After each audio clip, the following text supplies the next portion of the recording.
Welcome, everybody, to 100 plus 100 equals episode 200. Yay, guys, we made it to episode 200.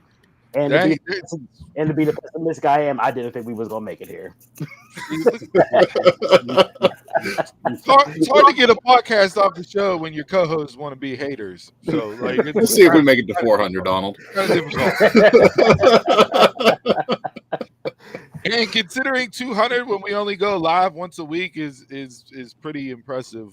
Just because we should definitely probably do this show maybe twice a week, just to get more viewers. But Hey, we're middle-aged men. I mean, that's what happens when you're at this. I date yourself now. I'm young at heart, but I like the way we go through it, fella. We got to bring it this episode. I still have a week before I'm officially middle-aged. Okay, so let me enjoy this week. All right. Sorry. Yeah, I got hate this morning in my own household, which is not new because that's what a wife does is hate on you. But I'm like, it's expected to be from the kids. So I'm like, it's episode 200 today. She goes, and you guys aren't doing anything special for the show. I'm like, oh, okay. I'm just going downstairs to get set up. I don't even want to talk to you. Just a hater in my own house. I'm pretty sure that was more like, why aren't you leaving the house today? Probably. Yeah. But no, we're here at 200. Yeah, man. Lots changed. Lots gone over, good and bad. We appreciate everybody rocking with us as you do every Saturday morning live at 11 a.m. Eastern time. And if you're not rocking with us live or watching us on other streams as we're live, we appreciate you downloading and listening to the show. So as always, hop on over to Spotify, get a shameless plug in early. That's what we do on episode 200. So there you go, Donald. You don't have to worry about it later. There you go, Donald. You can leave that out to exit. You can plug the other stuff on the way out the door. Like they'll do it for the people. Right. We just have my motion. You weren't hosting episode 200, so I'm not going to do work for you. Yep, so we're back. You go, like always, the best wrestling podcast in the business. Of course, I'm your host today, the part-time wrestling fan, Donald. And it's getting worse and worse every week, but we will get into that. Oh, come on. This wasn't a bad week. When life hits you in the face, boy, wrestling takes the back seat. So, yeah. College football. No. Life in general. Life in general. College football actually hit the back seat. It was a Wednesday, and you just didn't feel like watching wrestling. That's it. Yeah, hey, we might need to do like a Kevin Durant in the Olympics clear out when we get to Wednesday night if we're going to be discussing Dynamite, because I got a soapbox that's like 3 times the gold medal podium size to go on about AEW. So.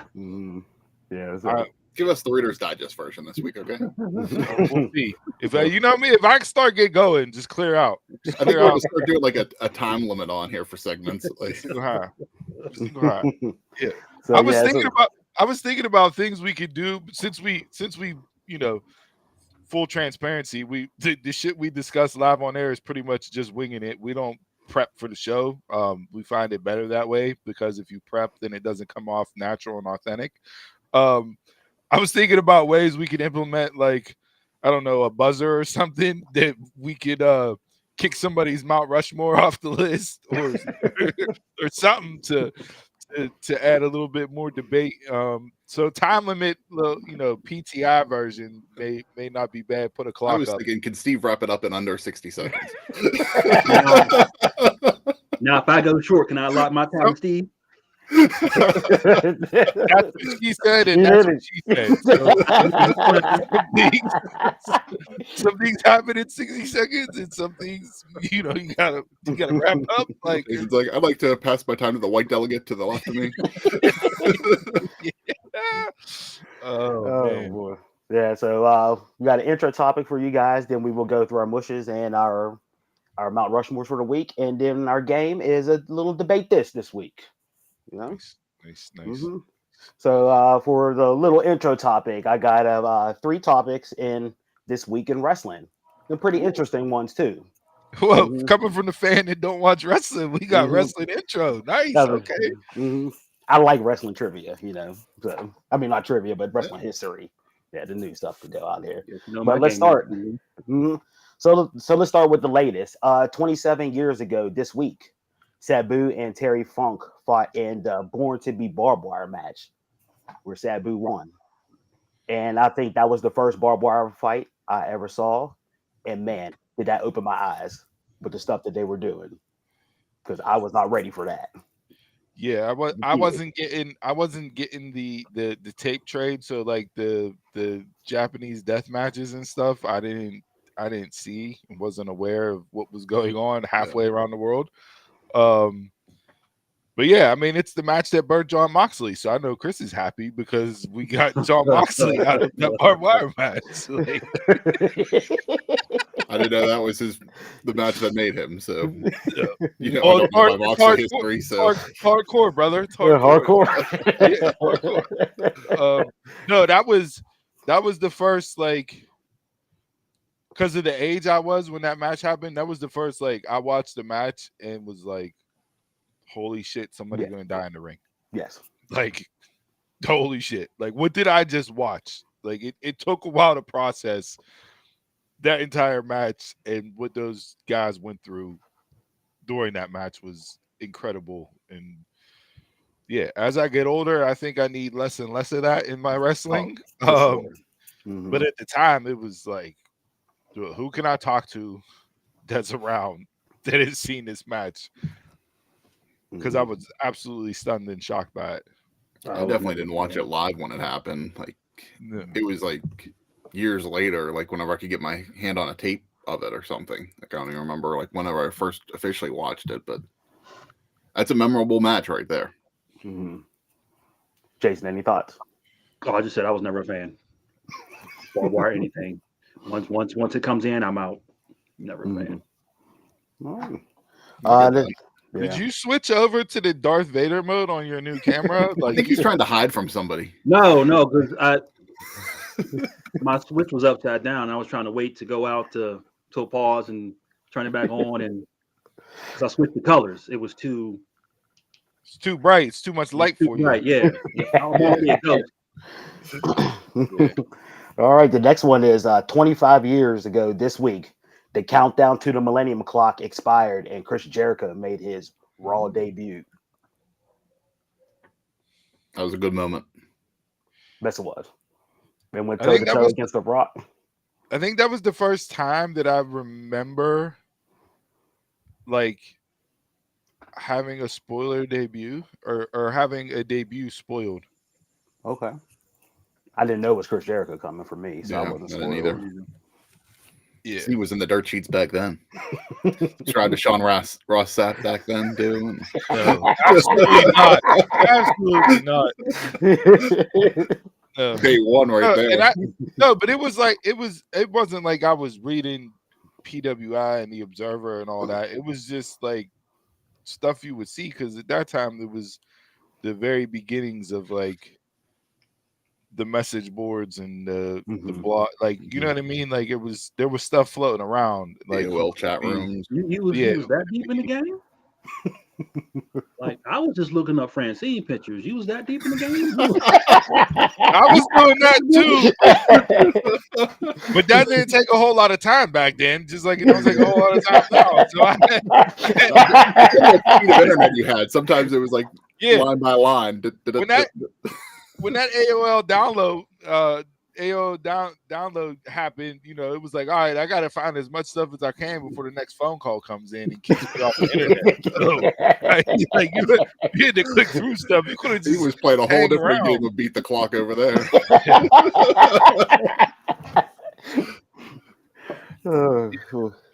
And then the last one, 22 years ago this week, Wrong Killings or Truth became the first recognized African American to win the NWA World Heavyweight Championship by defeating Ken Shamrock. Still going. Yeah, still going. Mm-hmm. Yeah, they Adam Pearce was on Chris Van Vliet this week. Good interview if you haven't seen it. But he talked about Truth and that NWA title, and not just Truth, but like wrestling fans today don't really know the history of that title and what that title meant to wrestling and how important of a title it was, and what R-Truth, like that, what that meant to have R-Truth hold that title, similar to Ron Simmons in WCW when he won the World Heavyweight title, right? Like, so yeah, Truth definitely needs to get his flowers. We know him as of the comedy wrestler today, but he was a serious fighter back then. Truth back then, yeah, like he was doing shit that, you know, we really didn't see in the ring from an athletic standpoint at that time when he was really cooking. You know, he had the short run as K Quick before he left WWE. Yeah. But yeah, it was definitely something that was impactful and monumental. And you know, I wish we can do a whole separate plot about the NWA now. But yeah, no, definitely a monumental, impactful moment. And I think at the time, whenever he won the title there against Shamrock, he was a heel. And I mean, that was a pretty good run for him, because I think at that, like, now you're so used to him, like you said, being funny and doing all that stuff, just being a face.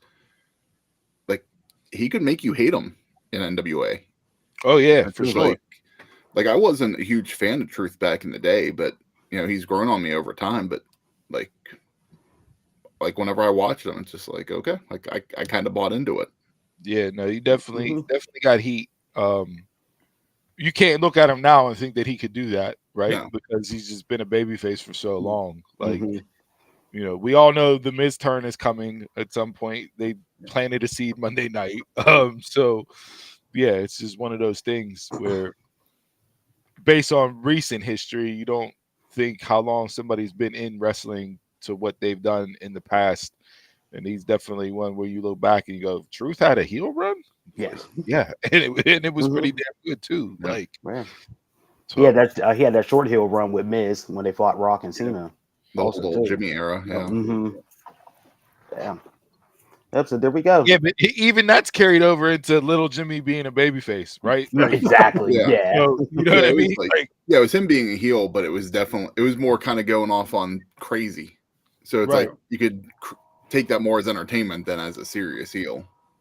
All right, something from the comments here. DJ, what up, DJ Wavy D? Random thought, a little bit younger, 27. Welcome over that. AEW is today's version of Prime TNA. Yours to your guys' Prime ECW.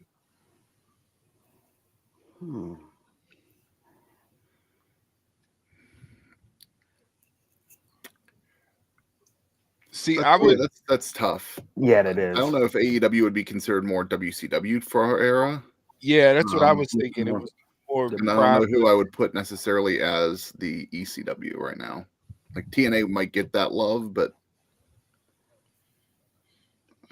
Prime ECW was. There's nothing on TV that. Yeah, it was such a separate category because of what they were doing, and you had to watch it at midnight on a a local channel. Like, it was out the box, so different. Hour-long episodes, right? Like, there was just. I don't think there has been anything since then, and I don't think there ever will be again, which is why 20, 30 years later almost, like, you're still getting ECW chants in arenas. Like, it was in its own niche. Yeah. It definitely carved out a niche in wrestling and established itself. The only thing close could be GCW, but that's never making it to the airwaves. Yeah, that's the one that I would agree with you there. Yeah, Jason, it kind of has the cult following, like GCW. That. Yeah, the cult following. They don't have a TV deal. The characters are similar in a way. Yeah, DCW is a good call there. Yeah. I felt like in early 2000s, whenever like we were getting the new wrestling groups in, it was like there was WWE, TNA was kind of like taking the place of WCW as that Southern wrestling, and then Ring of Honor was kind of like the new ECW because you were getting more of the hybrid style there than what you got in the other companies. Mm-hmm. Yeah, that's probably a good call, Jason. Thing is, for the history of hardcore and all the wild stipulation, man, it's like blood and guts. I mean, they're definitely trying to be the variety show. Give every wrestling Everything, fan everything, Yeah. something for everybody. Mm-hmm. Yeah, I know Jason doesn't like to do homework here, and you know, I don't think anybody else thought of this, but the new potential SmackDown 6. I don't know who the SmackDown 6 were to begin with. You had Edge, We were I just don't watching know. wrestling every day. I didn't know. Edge, Eddie, Kurt, Ray. Who were the last two? Was Benoit on that list? Probably. But was he on Raw at that point? I would help out, but I wasn't watching then, so I can't tell you. Jason, it was whenever like Paul Heyman was running SmackDown. Okay. Right after like the brand split. That's when Stephanie was quote. That's when Steph was GM, right? Right after. Okay. No, so Kurt, Edge, Benoit, Ray, RVD, Chavo. I didn't think Chavo was part of that, but that may be my old foggy brain not remembering right. I mean, you got workhorses there. Yeah. In those names. Mm-hmm. It made new stars and it RVD didn't rely on I thought RVD was the on Raw. current crop of top tier talent, which is what made SmackDown so good back then. Oh, SmackDown at that point was so much better than Raw. It showed if you took time and invested in certain people. Yeah, right? Eddie for sure was SmackDown 6. If you took time and invested in people and told stories and get the audience to care about them, you could make them into main eventers. Mm-hmm. And everybody on that list reached main event potential and never left the main event scene. I know Chris's favorite wrestler, Rey Mysterio, quote unquote, did or did not deserve it in his eyes. But no, Ray's a workhorse. As much as I give him his dues too. Yeah. So we'll have to table that, DJ. We're terrible hosts. So we apologize for not about current SmackDown members. Tune in next week whenever Jason picks that game for his game of the week. But I'm trying to think of 3 more. I can see right now, just based off of last night's SmackDown in one segment, you could have 3 of the 6 in one segment. You had Santos, Andrade, and Carmelo. Those were the 3. That's 3 right there in one segment that you could put into a new 6. LA Knight, I think, is above that just because of the popularity that he's at. Not saying that he's a true main eventer yet, but I think he's kind of over top of where you would want to build a new star from. So I think those Santos, Andrade, and Melo. Kurt was already established in the SmackDown 6. He was already world champion a few times. Already doing his stuff. But the whole him with Benjamin and all that, like that started on SmackDown with Heyman. That wasn't before Heyman. So like, well, yeah, but like that. I feel Kurt was already established at that point. Is Montez too big? Montez has never had a singles run, so.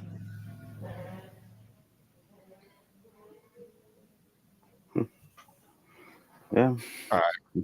Yeah. All right. So thanks for showing up, Taquan, episode 200. Glad to see you here. All right. So that was our little intro discussion. Let's get into our Mount Rushmores this week. Round the horn. Chris. All right. I'll kick it off. I'm gonna give it to Damian Priest this week. Came off of an L at SummerSlam last Saturday, but man, was the crowd into him on Monday night. And I just felt like that's the way to do it. If you're coming off an L, come back stronger, get the crowd into you. And who would have thought I'd be putting Damian Priest on my Mount Rushmore? Exactly. So I mean, past year I've become a big Damian Priest fan.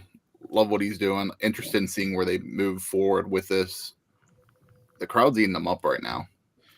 He almost got came out on Monday. He came out and cut the Dominic Toretto cosplay promo Monday night. He had the black cutoff shirt, the chain with the cross on it, talked about family, the most important thing. If you know the Fast and the Furious franchise, it's all about family coming together. And now the crowd's his family. And now the crowd's his family. So like playing right into it. Right. Like it was perfect babyface Priest. Like I got no complaints. And coming off of the WWE 24 doc about him. So like I was gonna talk about that too. They set the table perfectly timing wise. You had Gunther run him down and just call him street trash for a couple weeks. You had him get screwed over at the pay-per-view. You dropped the babyface doc on Monday, and then you have him come out as Dominic Toretto Monday night, and there you go. Babyface is born. Like, and what was and I don't know if you guys watched the documentary or not, but what was the basis of that documentary? Family. Yeah, like it starts out that way. Yeah. Now he comes out in a Dodge Charger next week or next pay-per-view. Right. Priest definitely had a high week for sure. Yeah. I was thinking of something. This is complete fantasy booking here. Just wanted to see what you guys thought of it, like booking further down the road. We had him and Bad Bunny start at WrestleMania as they talked about even in the documentary. They had their match last year in Puerto Rico against each other. So you had them kind of faces, then the heels.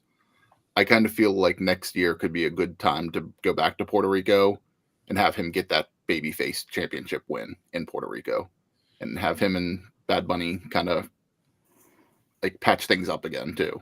And I think that as loud as the crowd was last year, I think they could blow that roof off even higher if that would happen. What championship would you have him win?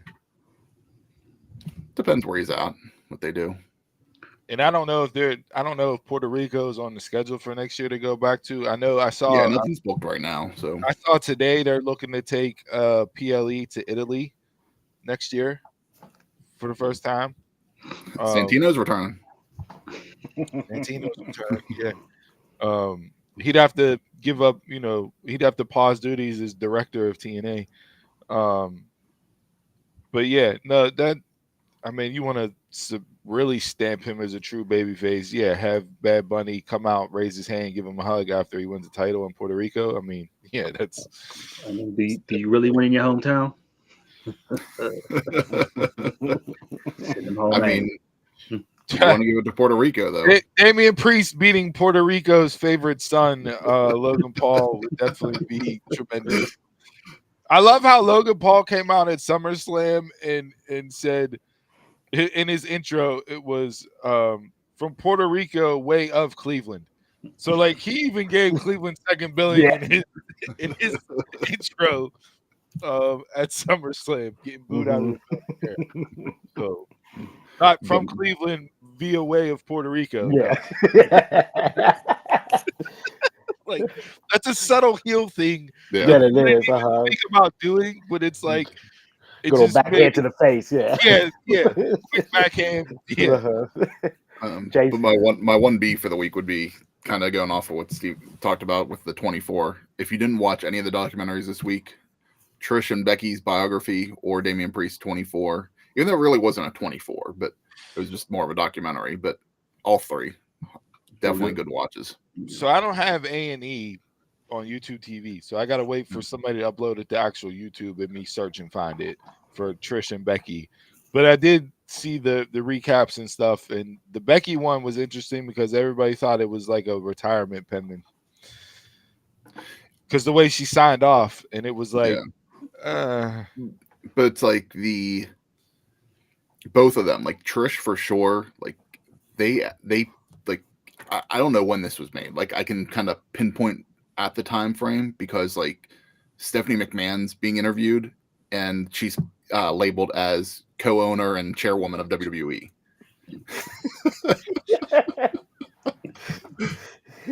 Maybe for episode 300 you'll get it, Ty.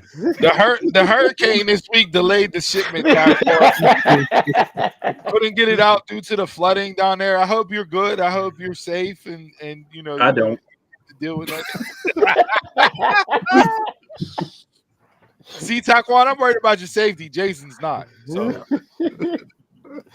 Yeah, so I don't know when those things were made to the point of, I don't know. Like, I get why people were saying that, but I don't know if that was the point of that message. It is what it is. Jason? I'm going with big meaty men. I got to give it to Bronson Reed and Odyssey Jones. They were put over real good on Monday night. I wasn't expecting that from Odyssey. I didn't know where Odyssey Jones fit in.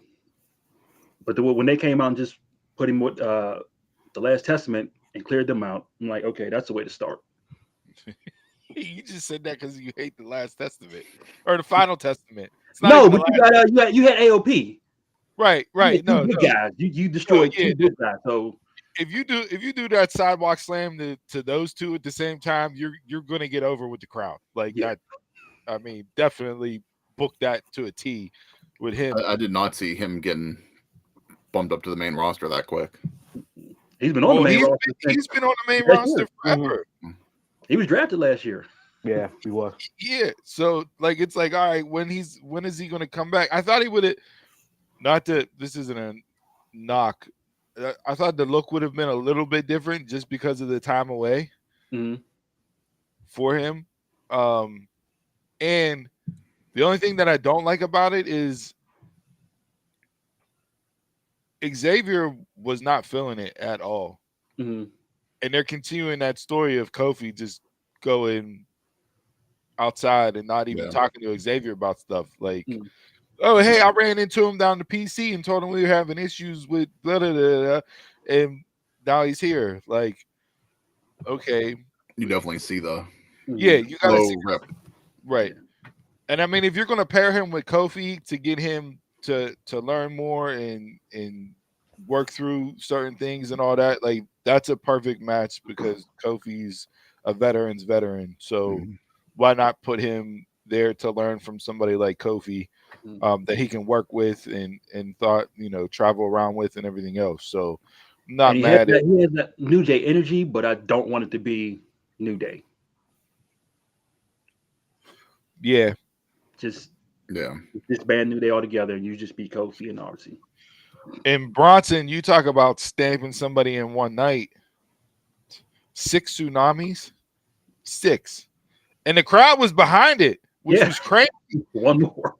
Like they gasped whenever he hit like the first 2 or 3, and then they went back up and then it started a light, and I'm like, are they cheering him going up for tsunamis? Like the fans just want destruction. By the time he hit 6, they don't. That was just like them chanting, "We won tables in a match." Exactly. They just want destruction. Good. At the time he hit number 6, that crowd, you'd have thought he was the babyface. I stopped caring after like the second one. That segment went on way too long for me. I did not. I'm not a Reed fan, but I tuned out. Like, oh, he's coming back. I'm like, no shit. I told you that 5 minutes ago. That's hate. That's hate. You didn't watch none of his run in TNA or in New Japan whenever he went in between? Just a little bit. Not everything. Like that was all New Japan vibes from him. That was Jonah. That was Jonah. That wasn't Bronson Reed on Monday night. No, that was Vader. That's what that was. That's who he should be portrayed as. That was Vader splashing Gorilla Monsoon is pretty much what I got out of that segment. Yo, what a callback. That's a great callback there. That is. That's definitely a big man that can move and do shit that other big men can't. That was Vader. And that's a really good callback. I didn't even think of putting Vader there in that spot with him. But yeah, that's definitely.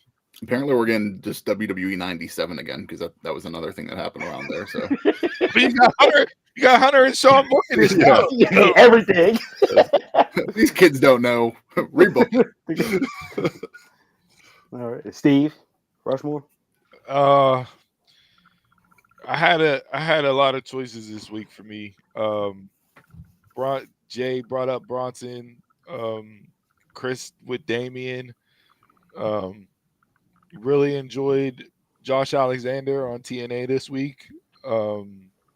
calling Nick Nemeth just a transitional champion. Mentioned WWE on TNA TV, so it's there. But I'll go as a true mark on episode 200. Roman, the OTC coming back. What did I say last week? I tried not to do it. Hate on it, then it was going to come back. You two already took the two other ones that I had. I also thought about putting Dominic there as a heel who turned heel because he did more healing this week. But no, I'll go with Roman. The pop was just ridiculous. That's the pop last night was ridiculous. The OTC got over in a week. You saw the shirts in the crowd last night. They were chanting OTC. The chant of OTC is a little weird. It just doesn't have that ring to it, I don't think. But so where I work, OTC stands for over the counter. Mm-hmm. And or off the clock as but that's all I was there chanting OTC, and I'm just having like flashbacks and shit going off in my head. Steve brought up earlier. Next week's going to be brought to you by Zizal. Yeah, Zizal. No, Taquan, we can't put that up, but that's a good one. I'm gonna say that later.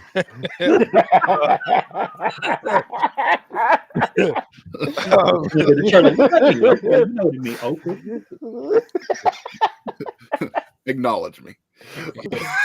No, we knew he was gonna come back as a babyface, but to come back and be that strong of a babyface whenever he's been off TV since Mania after a 4-year heel run, like I'm all for it. And I think you're the one that said it a couple weeks ago. They're finally getting the face front of Roman that they've always wanted. Mm-hmm. Yeah. I do not need him to speak until Paul Heyman comes back. Yeah. Yes, please. So let's table that because that's going to get a whole nother wave of pops. Mm-hmm. And we're going to get a babyface Heyman, which I don't think has ever been said in pro wrestling. So maybe I'm sure there's probably been a run in there, but maybe ECW One Night Stand back in 2005 was a babyface Heyman, but that was for one night. That was because it was ECW coming back. Mm-hmm. But yeah, I DJ, I'm not going to argue with you on that chant. And I'm glad they separated him and Cody. Absolutely, right off the bat. Yes, they have to. Yeah. Yes. Yeah. Mm-hmm. So so Cody can't beat the Samoans unless it's Bloodline Rules. Is that what the trend I'm getting to? That's the Samoan helping you. That looked like the trend, you know. Cody's about to be a false champ in my eyes. Yeah. Does anybody have Cody in that segment? Donald, I don't know if it's going to be your Mount Rushmore. No, mine's does anybody have that? Is it mush of the week? No. Oh, you're frozen on us. Mm-hmm. All right, Donald, you want to go? Yeah. Well, my Mount Rushmore is the second time out of 3 weeks, but Jeff Jarrett. I mean, I was totally locked into what he was doing. I mean, he came out and hit Danielson with the chair and then the guitar and all that stuff. Was like, I'm getting you ready for Swerve since you don't want to get ready. So I was like, I'm all for it. He's the only legend in my eyes that is really doing something instead of just walking out there saying hello. I'm all on the Jeff Jarrett train. Well, you're one of few because from the start of Dynamite to that main event segment, they lost 300,000 people. Well, I didn't watch Dynamite live, so I'm not part of those people. You recorded it. I don't care. Man, I don't care what other people's opinion is. It's my fucking opinion. And I like that segment. Care about ratings. Where's Thor's colored glasses at today? Oh, don't worry. They might make an appearance. I froze Yeah, up. I froze up, Donald, before you gave your Mount Rushmore there with Jeff Jarrett. But does anybody have the anything from Cody last night in a mush segment? No. All right. Well, since you brought up Jeff Jarrett and AEW, your Mount Rushmore, Donald, before you get into mushes, question for you: does anybody feel like WWE just trolled AEW this week with the booking of KO and Cody in a title match with no story and just put two people together in a random match for a belt? I didn't think about it like that. That's the vibe I got last night. It feels Cody-ish. I mean, that's kind of what they've been doing with Cody, right? But who's the perfect one to troll AEW other than Cody? Like, I mean, but you have storyline. He had your back since. I mean, they've done this angle before where you've given somebody a title chop. Oh, that's neither DJ. That's WWE. I think that the story last night with KO getting a shot they did make it make sense. With Owens in the back talking to Aldis and Cody, right? Like, we haven't enacted a rematch clause in years. Why is Roman getting a rematch? I never got my you kind of made sense for it, but that's the problem with running a show 3 weeks after your last show.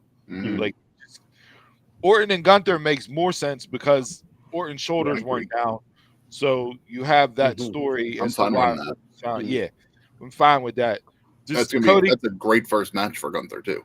Oh yeah, absolutely. Cody just coming out and saying, "I'm picking my opponent, and it's going to be KO, and we're just doing it because you deserve it." Like, that's a troll if I've ever seen a troll. It's honestly all it reminded me of was Backlash France. Of we're gonna put Cody versus another good wrestler, so we can just have a good match, on an international event. That's all that really was to me. Now, would you have liked it better if KO turned instead? Well, I was going to bring Same up reasoning for Orton, though. Do you get a turn for KO at the pay-per-view because he loses? Probably. And he had another shot to carry it over and run Cody, so Cody stays separate. I was thinking last night of what was going to go on. I think there's definitely that possibility. I also think this thing with Orton getting the title shot, that's going to make him hungry. And when he goes back to SmackDown, I think we might see what you're expecting too, Steve, with the turn. Like, this is going to be random, but the only thing I thought that they should have covered on Raw Monday, whenever Orton was talking about getting the World Heavyweight title shot, was that it's his 20th anniversary of becoming World Heavyweight Champion for the first time. Like, they could have tied that into the match too. We As still the got youngest world champion ever. You still got a couple weeks. You still got a couple weeks before, so you get another promo or maybe a video package, putting that out there. But that's a good point to it. It's like Cena coming back and challenging for number 17. Like, you have that history to point back to. So that's another thing to get you invested in Orton facing Gunther, right? Like we know it's not going to happen, but that gets you that believability that could happen. Yeah, and Gunther leaning into Orton to end that promo segment was tremendous. Like, those two not whispering, but talking to each other and the boom mic picking it up. I don't see nothing out of nowhere. And Randy was like, I didn't want you to. Like, I wanted you to see it coming. Like, I'm paraphrasing, not the exact quotes, but yeah, like, that was really, really done well. So, yeah, not mad with they need to keep Cody interested until Final Boss comes back around for him. We got a lot of events coming up. So, again, always in my eyes, do something. Do something. There's the real title of the show right there. Do something. All right. So those were our Mount Rushmores for this week. Time for the mushes. Oh, my favorite segment, boy. Back around the wheel. Chris. I'm giving it to Drew Punk at SummerSlam. Did not enjoy that match. there was way too much time spent on that bracelet. I know it's not over, and I'm not invested whatsoever anymore.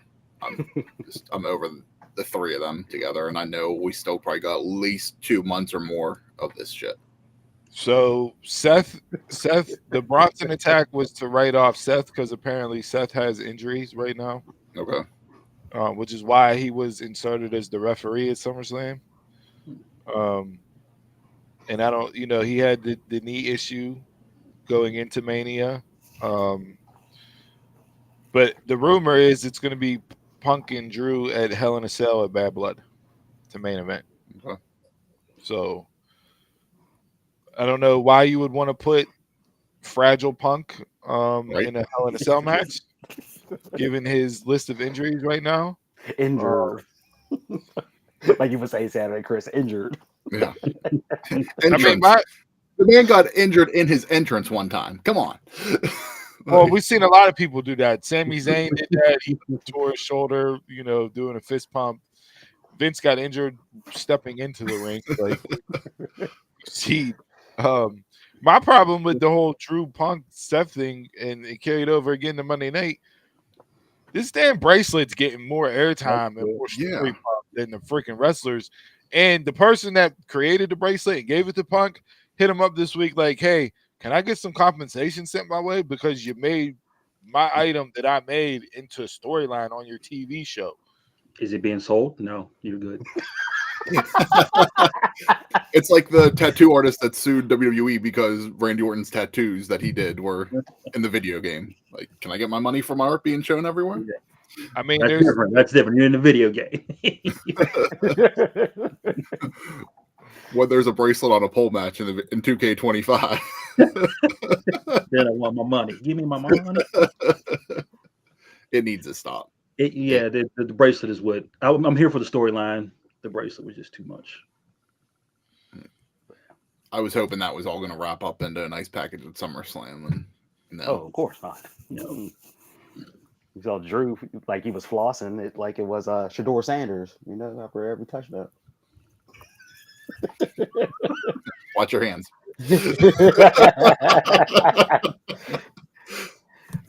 Jason?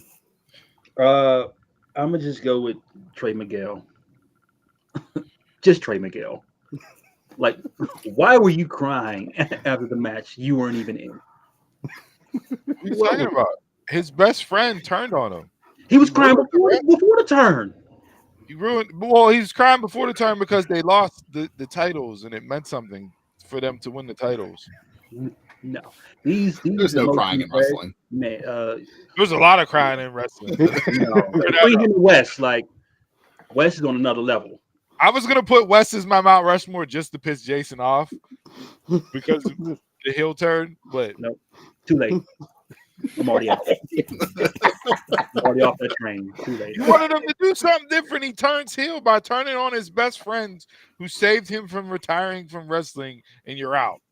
Too late. We'll see what he does with it. See, you brought up Trey for the crying. I would have brought up Trey because he took one super kick and never got back up, and we haven't seen that in wrestling in 30 years. Only Shawn Michaels got a kick like that. My man got carried to the back for taking one super kick. That's not wrestling today. DJ, you thought of it before I could even say it. It's all about the jewelry. Yep. We're both one and the same. Mm-hmm. And where's that going? Where's that going? Trey Miguel's your mush of the week this week. Wes is going back for the NA title. They have an event in September. There's a No Mercy in September. So you've done nothing. You've done nothing for me. Go to TNA.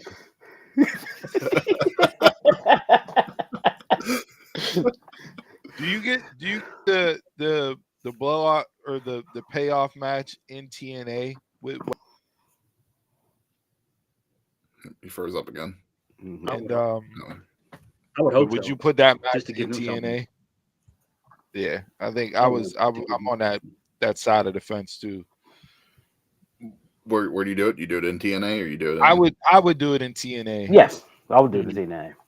But it's being played out more on NXT. You got to give TNA something. They carried it over on TNA this week. Okay. So they video recap package. they video package and recap the turn. So like it is being carried on both shows. So for how much Joe Hendry is in NXT, do this on TNA. Okay, do you give it to TNA for just one of their like monthly events, or do you save it for Bound for Glory in October? Because they got 2 events before Bound for Glory, which is their pay-per-view that you pay for. Can you stretch it out that long too, Bound for Glory? Because you got No Mercy in September. I don't remember the date. I think Halloween Havoc's...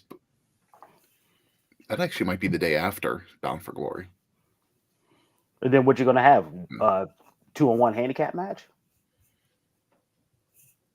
You could do it. You could lead it into a triple threat that's not Trey and... Do him and Trey as one and do him and Wentz on NXT. Do MSK and NXT and Rascals on TNA. Mm-hmm. Way to do it. Not bad. Not mad at that. I think them 3 in a triple threat would be tremendous. Just from the moves alone.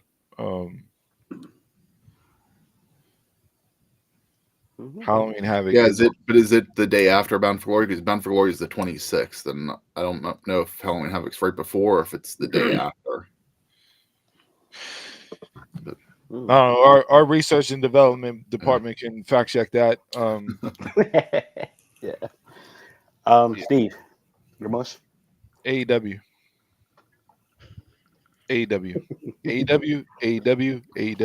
It's time to sit back. I was gonna say Denmark's bathroom break time. No, I'm not gonna spend a lot of time here. All right. Go off, Ken. The day after. Okay. You get Bound for Glory and Halloween Havoc the same weekend. Okay. Yeah, no, AEW, man. Like that Wednesday night was just such a cluster of a show that meant absolutely nothing. That didn't do anything for anybody. I get Jarrett being the fan favorite and that and being in the main event, right? The only person that had a bright spot on Wednesday night was Swerve. That's probably the best he's been presented as champion since he's been champion. Between the sit down with JR and shout out JR, I hope everything's well. I know he's been battling a bunch of stuff. You know, he didn't look like JR Wednesday night. So, you know, we don't ever want to not see him happy and healthy, but the sit down and then the walking to the ring and cutting the promo at the end of the night was the only bright spot of Dynamite on Wednesday. You had Roosh take a pin, and he's supposed to be being built up, and you have him take a pin in a random 6-man tag match because you like the way Beast Mortos wrestlers.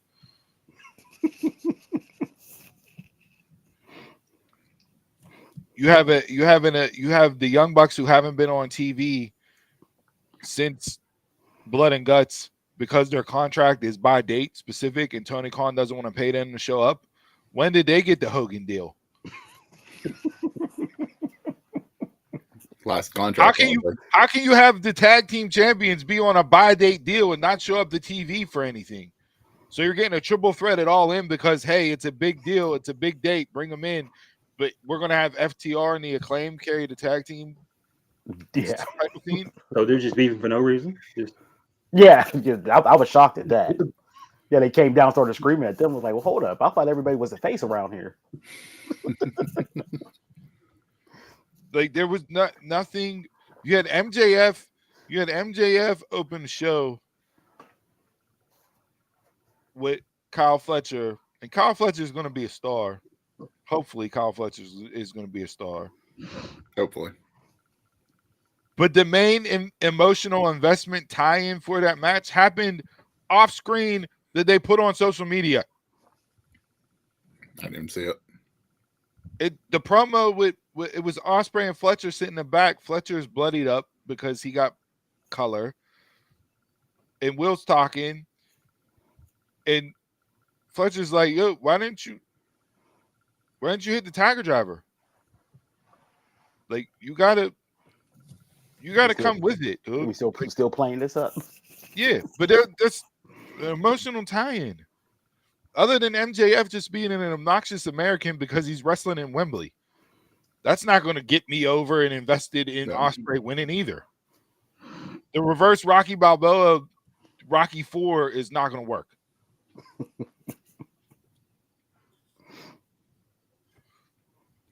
And then the biggest thing Wednesday night, you had Taco Bell do a run-in. Taco Bell cut off Jack Perry's promo. Taco Bell commercial. Because you're not laying your show out properly. How are you 5 years in and you don't know how to book your segments? Did you get interrupted by a Taco Bell commercial? You can play that into your scapegoat character. Establishment won't let me shine.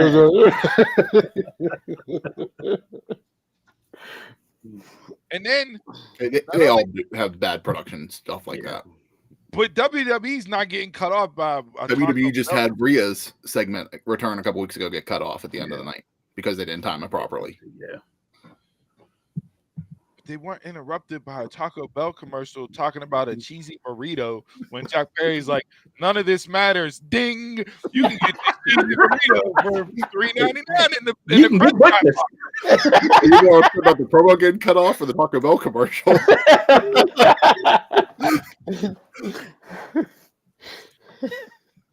And then the enhancement people that you found to wrestle Camille, you want to talk about sticks in the mud. There wasn't any reaction from either one of them. The girl gave a half-hearted Orange Cassidy thumb. She left her thumb like this. Didn't even do it was like this. Put some Viagra in your thumb. Like, get it to come up a little bit.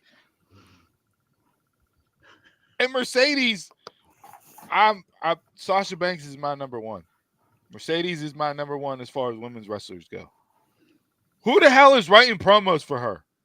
Because she's not coming off the top of her head. She's not ripping and running with it live. Say, what if she's the one? Which one was it? Was it the live one or was it the one behind the paywall? Nothing. It's bad. The one behind the paywall is what she should have cut on freaking Dynamite. What was the paywall one? Talking about AEW fans, they're marks and they need to stop and go out and put their feet in the grass and actually do something with their lives. Like, it's what should have been said on Wednesday night to get a heel reaction, not just out there say hello to your CEO, because that's all you've said since you've been hired in the company. What are we doing? You're right, Taco. What are we doing? Subscribe to my exclusive content.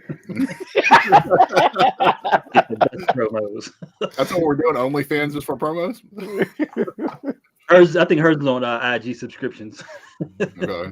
Yeah, bro, it's bad. Yeah, her stuff is bad. You set up championship matches for people winning tournaments and other cups and other matches.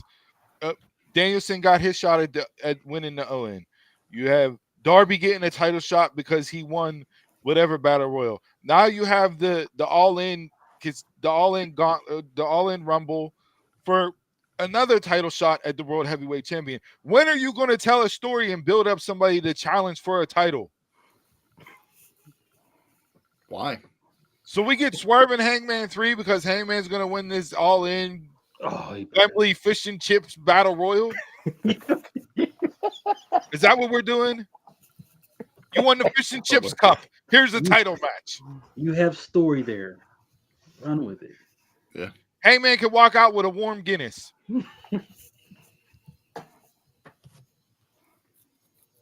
Like, shit was trash. No wonder why you lost 300,000 people over your show. I hated Wednesday night. And yes, the matches are going to be good at All In because the matches tend to deliver. But I have no emotional investment. Hell, they even screwed up the best story that they've had going for a year plus in Mariah and Tony. Why? Because they brought Tony Storm back to TV too soon. She's been back and she's already done the same run-in twice. Dressed in all black, here's a package, turn around, I'm in the ring, we fight. Same thing twice. And we still got what, 2.5 2 weeks? weeks? 3 weeks of this stuff? Yeah. Still got Fool me once. But we'll get that hologram package out there and talk about how fantastic he is, because that's Tony Khan's pet character project that he developed in his own head. I'm good. Why don't you hologram in a booker and have him book the damn show properly? I think it was Bully Ray that said something this week. He was talking about how AEW, like, they're good for the business, that because we need another company that can help talent out, and I agree. But he said something like, but that doesn't mean I don't think that they need a lot of work on a lot of different areas. And it's like, it's true. Like, there lies detected on that. Well, you want to see the decline in AEW? Like, it was set up perfectly in a graphic that I saw on Twitter this week. Grand Slam's coming up next month, right? Arthur Ashe Stadium.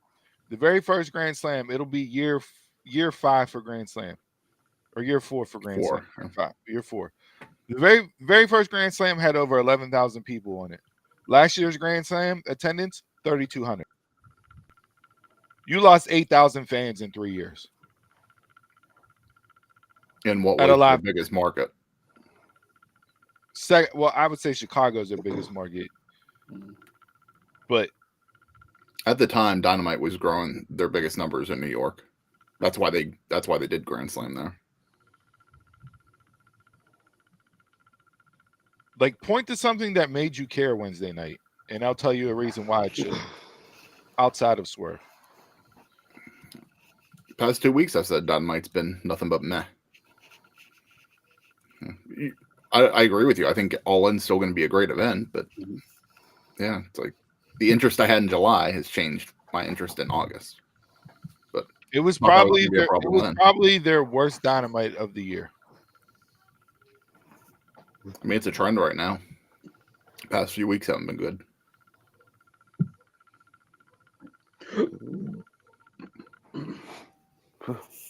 All right. I like that. I really like that. And there was these 10 minutes soap operas. It was okay. It needed to be said, you know. Hey, tell me when I'm telling lies. Isn't that the line people say? Oh, yeah, we are with it. Yeah, that's a famous People? line. Josh Alexander tweeted that out with his promo from Thursday night. Tell me when I'm telling lies. All right. My mush of the week. It's been building for a bit, but this is it now. I'm done and over with. The three of y'all might hate it, but it's my take on it. Other than the Bloodline and the Judgment Day, factions for me in WWE and NXT are not working. They're not working. They just throw anybody in with anybody with a team now, having feud with another team over mediocre stories. There's no impact anymore whenever factions come along. I mean, give me an example. Well, we'll go with Final Testament. They had all those vignettes and everything. Big coming out of here. AOP is back and all that stuff. What have they did? What are they doing? They could be better for me. They could be better. Agreed. I think Legado. I think Santos is being held down by Legado. I think he should just run by himself. They're not doing anything. Humberto and Garza had a weird, like, I haven't heard anything more about their contract situation, but they were like supposedly up. Don't know if they re-signed, haven't re-signed. I'm guessing they re-signed because they were brought back on TV, because for a while there they weren't on TV with him. It was just him and Elektra. So I don't know what that shakeout is all about. But I mean, yeah, he's definitely. Listen, I've been on Santos Escobar since he was King Cuerno in Lucha Underground. Like, the man is a star. I for sure see him being somebody that's, U.S. title worthy, at least at minimum. Yeah. So yeah, I'm not going to fight you on that pick at all. It's just, yeah, like, it's not working for me. It's like, why one of these factions, I mean, I know the Bloodline is in the story, Judgment Day is in their story, but whenever Judgment Day was still together, why not try to take a shot at them? I mean, why not? Now, I don't know if this is my wrestling fatigue, coming into play, and then like common sense is starting to come back in my brain and thinking like that, the suspension of reality and everything. But it's just like, why aren't you doing this? You have all these factions, no impact. You're not wrong, I don't think. I think the same can be said. That's the AEW problem too. Everybody's in a group, but what are they doing? Like, I don't think you need factions versus factions. You need factions and people to take down factions. For me. So kind of like a Roman versus the Blood, or Cody versus the Bloodline type thing. Stuff like that, yeah. Because now you're just getting, like you said, random people thrown into factions, and it's too much. And what did they do with Cody? They kind of created his own little thing. Yeah, definitely that group, but yeah, that Jay definitely applies in AEW because they took the New Japan style booking where everybody's in a faction. Yeah. And that's been a problem for WWE since the women's evolution was we have to put women together in groups of 3. Yeah. And they've done that now more recently, and you see the group shape up. So if stuff develops from it, I'm here for it. But like Dakota's back injured again, allegedly. Mm-hmm. So those 3 they showed up in all black, and I'm here for it. So what do you do with damage control now? Because Dakota's injured again. And Asuka's not healthy yet. She's still out with her knee, so you can't she'll be out for a bit. You can't even plug her back into it. You have Sonya, Shayna, and Zoe. We saw last night you had Blair come out with Isla and them, and then you have Naomi with Jade and Bianca. I didn't mind Jade and Bianca because they weren't like officially a group. They just rolled together. But now you're putting them yep. These. You got Kaden and Katana with like if nothing comes about it, I agree with you 100%, Donald. Like it's just like do something, make it. This is like make an impact. Yeah. Because how long has like New Day, quote unquote New Day, now with Odyssey, been fighting Final Testament? Yeah, Kofi and Xavier still haven't split, even though we know that's the way it's going, right? Like it's just like what they fought Imperium. Like for how long? I'm like, is anybody going to move? Well, Imperium now Imperium. The Imperium's gone. I'll be basically say that. Got the Vinny Vidavici video package for the reintroduction of Giovanni last night. Oh, he had a package? Yeah. Yeah. And then you know what he could be? Abracadabra. You're gone. I like him better. He just can't talk. It's good that he's separate from them right now. So we'll see how this goes. But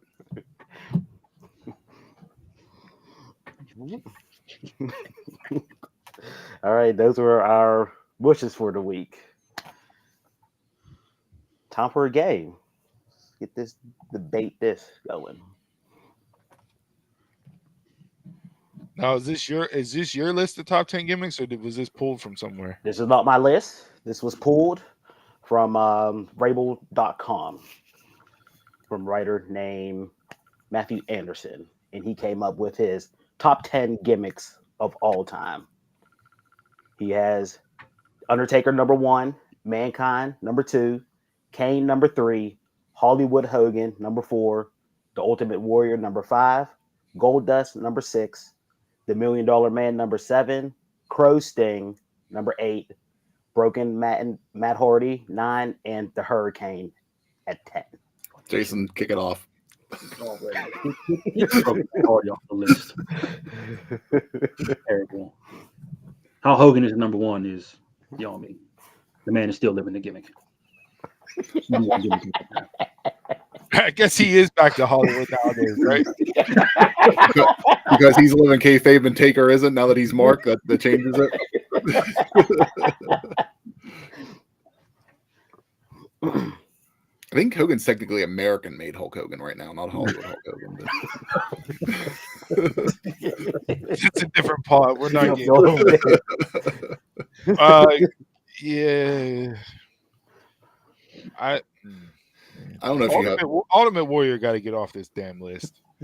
What was his character? No. Run into the ring fast? What was his character? That man let me get it too.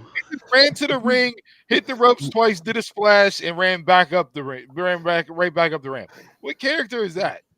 And sold you on it. $1 Million Man doesn't get enough love. That, tormenting kids, kicking basketballs away for $100 bills, like that was tremendous. I think Goldust is underrated on this list. Yeah. Crow Sting is definitely underrated on this list. Yeah, Crow Sting need to be higher. Yeah. A lot higher. I wouldn't. I don't know if I'd put Mankind at number 2. Like he was Mick Foley longer than he was Mankind. I hated Mankind. I didn't mind it when he first came in WWF. That one, like the schizophrenic. Yeah. Like that. But once he got Socko and all that stuff, like, nah, man. That's not Mankind. Yeah, to me that was Mick Foley. That wasn't Mankind. If we're just keeping it to this list of 10 and not taking anybody off and adding other gimmicks, I would move Mankind and Kane down for sure. I'd bump up Goldust, Crow Sting. Hurricane on this list though? I don't. I get Undertaker, but Undertaker's changed so much throughout the years. Like, I wish he would have said which Undertaker. Get like more specific with it. Sure. It was definitely the most. It was definitely the most kayfabe gimmick on this list. And that's probably why it is number 1.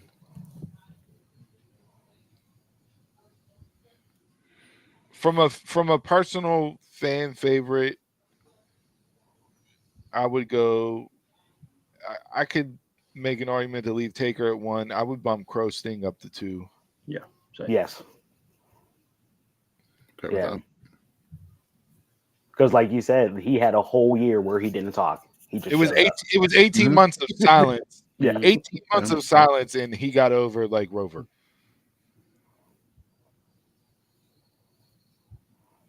Who would you take off and replace them with? I would take off a Hurricane, and I will put in Ravishing Rick Rude. Okay. I think as a kid, I think his gimmick was very, very good. He was just like, "Yeah, I'm gonna beat your ass, and then I'm gonna call your girl up." You put your opponent's wife's face on your crotch on your tights. Pretty good gimmick, right? Who else could do it? But that didn't make you larger than life. So the character got to be larger than life for you? You just felt like a human, like a douche. Like Undertaker doesn't feel human to you. Crow Sting didn't feel human to you. He was bigger than that. First off, Cam, change your profile picture. This man is from Pittsburgh. His favorite football team is the Cowboys. His favorite baseball team is the Dodgers. Like, my man is the Lakers. Lakers' favorite basketball team. That trend. Cam was live at SummerSlam last weekend. So Cam, drop a comment. How was the crowd there? Because at times it felt dead on TV. And I don't know if it was just the stadium reaction wise, but you know how the crowd was, because sometimes they felt like they were asleep at the wheel. So it kind of seems like the normal, like it's an open air stadium. It just didn't pick up on TV.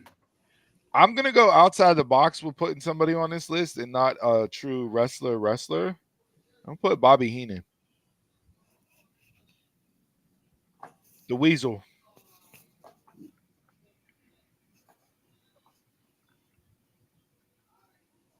So Nothing. Jason. So Mankind, is he larger than life for you? I hated Mankind. No, he was. Like, he shouldn't be on here because you said it got to be larger than life. He wasn't larger than life to me. He was just a dope that sat in the middle of the ring pulling his hair out. I don't care about that shit. I put Doink above him. Doink. Yeah. Doink. Where's Dink fall? He replaced Matt Hardy for sure. How about Mr. Perfect? Oh, that's a good one. Just another wrestler. Just another wrestler. Just another wrestler. Those gimmicks, man. Those weren't gimmicks, man. Those were just. You could walk in the play with hurt hanging. He threw a football to himself. Yeah, he was perfect. What are you talking about? That shit. I can legit do that shit. Only man that could walk across the ring, throw a towel behind his back, and land it perfectly on the opponent's shoulder. And he spit all his gum and slapped it. Yep. I still remember the one where Bobby Heenan wasn't even paying attention and just caught the towel. Like,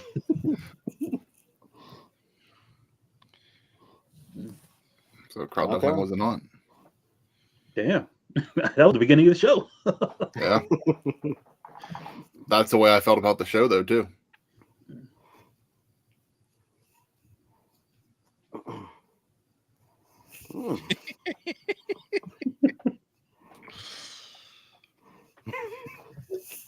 Forgot about the Doctor of Thugonomics. Yeah.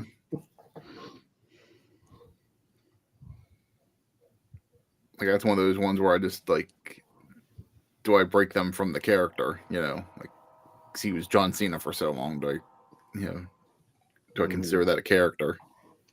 I legit put Stardust above Broken My Hardy. I was Stardust fan. This should have been the segment. Who can we replace Matt Hardy with? There you go. Yeah. I'm not a Matt Hardy fan, but I do give him his due with that. Because he did make something different. Want to keep going? Keep going. Yeah, Gonzalez. Can you keep going?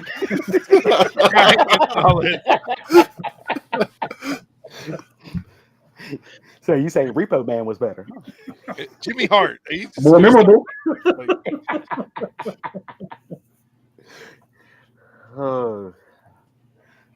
Right, so this is the debate dish.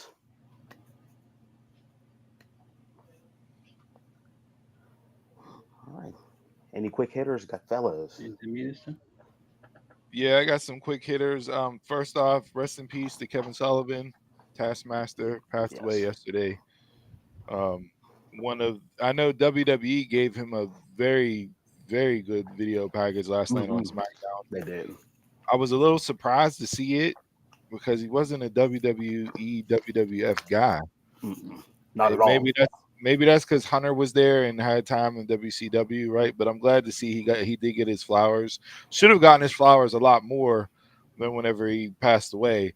But Kevin Sullivan, as far as one of the minds in the business, is on a tier that's not too many people can match. Yeah. In that sense. Plus, he was a pretty damn good wrestler of his own right. Like, he didn't just do it behind the scenes. Mm-hmm. That's what kids today, like fans of like the past 20 years, aren't going to know all the stuff that he did behind the scenes in wrestling. Right. Couple other quick hitters that I saw. Logan Paul filed an actual lawsuit against LA Knight for stealing and damaging the Prime truck. Good. So when he said it was a felony on SmackDown 2 weeks ago, he didn't lie. He actually filed a lawsuit. Randy Orton and CM Punk were announced for NXT. CM Punk on the October 1st show, Orton for the October 8th show when they switch over to CW. So they're loading up the Brinks truck there.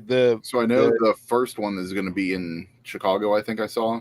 Is the second one going to be anywhere? In St. Louis. Okay. Which is why Orton's announced. But that October 8th first airing of NXT on CW also goes head-to-head with an AEW event that week on Tuesday night. Title Tuesday. Wrestlers using the word "fuck" in their tweets now. I don't know if anybody else caught this week, but Rhea Ripley and Liv Morgan were, dropping F-bombs. So if we're getting, Netflix is getting closer and closer. It's not going to carry over to Netflix, but. So I seen the TikTok they all did where they were saying it. So it must be. Yeah, a little crazy there. What else? There was not on TV. It doesn't have to be PG. There you go. Not on TV. Don't got to be PG. Mm-hmm. It's not canon. Go too far. Yeah. Anything else? I see where you went there. Javon Evans was booked on Speed. So was Montez Ford. Take that for what you will. I've never watched one Speed match, but I've stopped. Is it on TV? Social media. If it ain't on TV, it doesn't matter. You need to bring back the mixed match challenge. That was fun to me. They don't put the belt on TV, so what does it matter? Yeah, they gave more love to mixed match challenge than they do to Speed. I like mixed match. Mm-hmm. And then lastly, a guy won a trip to WrestleMania on Pressure Luck and then immediately lost it to a whammy. So it's good to know that the whammies are still out there. They're still there. Gosh. Pressure Luck is arguably one of my favorite game shows of all time. The Greed Boys. I love it. Love Pressure Luck. Get the greedy. All right. There's a couple other things, but I'm going to table them because they're more longer form discussions that we can get into. So I'll bring those up in the future. All right. Well, thank you everybody for tuning in to episode 200. Yay, we made it. Catch us on all of our socials, Dumb Marks Pod, and Pro Wrestling Tees, and hit us up on Spotify. And the quote of the week comes from our favorite comedian, Cat Williams, that he said on Club Shay Shay, "The truth don't need motivation." Until again, catch y'all next week.